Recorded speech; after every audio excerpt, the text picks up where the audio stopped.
Here are the different options for displaying variant pickers. You can display them as a drop-down or as pills.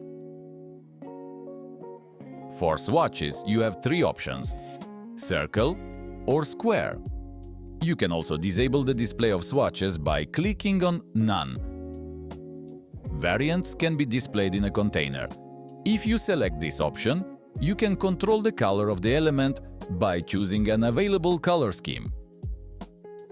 You can also display them in collapsible content.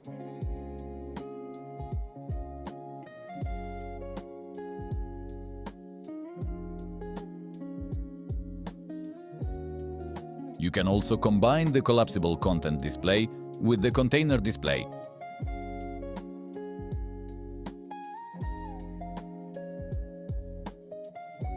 If you do not want to display unavailable variants, you can enable the Hide Unavailable Variants option.